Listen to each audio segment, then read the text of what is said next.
Hi and welcome to a recap of round 3 in the World Championship match between Zhu Wenjun and Lei Tingjie. In the third game, Lei Tingjie played white again, and she surprised us again with e4. We expected her to move back to switch back to d4, her main weapon, but she keeps trying to find ways in the e4 in the Ruy Lopez. Again, Zhu Wenjun went for the Berlin variation, but this time Lei Tingjie played d3, which prevents black prevents the usual Berlin lines. And here there are many intricacies in this position. The first surprise to Zhu Wenjun came as soon as move 6, where Lei played bishop g5. The main move nowadays is castling, whereas bishop g5, although having been played quite a few times, is not the main move. The point being here is that white normally wants to wait for black to play d6 before playing bishop g5, because without black having played d6, h6 and g5 is possible because the bishop can always come back to e7. But Zhu Wenjun was caught a little bit off guard here, and after a long thought, she played a very committal d6 move, which means that in the future she would have to play h5, g5 to unpin, thus allowing white, a well-prepared player, to sacrifice on g5, which can be very tricky. However, after knight d2 and a6, here Lei Tingjie was also almost half an hour ahead on the clock.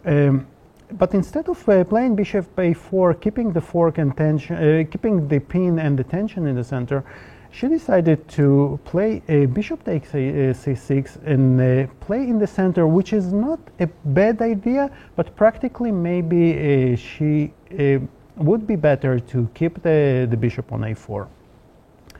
And here, after castle h6, this is the first moment in our game where she had to decide whether to go to h4 and keep the pin, or retreat to f4, which she did. In the press conference, Lei said that she saw the rising position after rook e8, queen c2, and knight takes e4. Black wins a pawn during due to this temporary knight sacrifice on e4.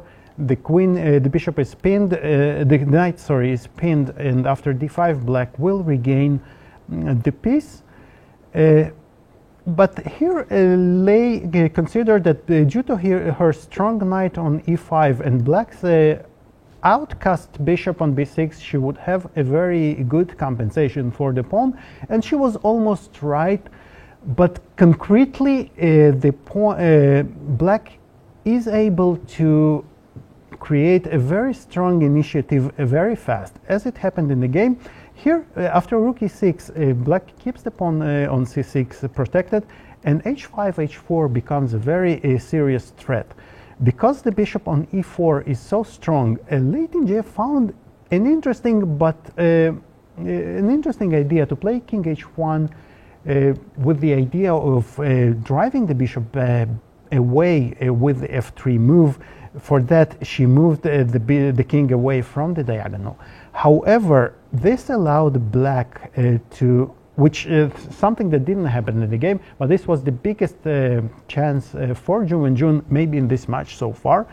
Had she played h5, and with the idea to meet after f3, h4, and after bishop f2, there is a very, very strong resource by black to play h3.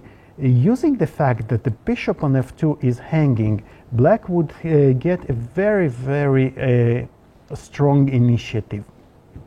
However, instead of playing very energetically with h5, Zhu Wenjun played a5, a move which really allowed Lei to consolidate her position with f3, driving the bishop back to f5, and after a4 and bishop f2, all white's problem are behind her, and actually it is black who needs to take care now, because this bishop on b6 is out of the game, and it's not very easily clear how to get it out.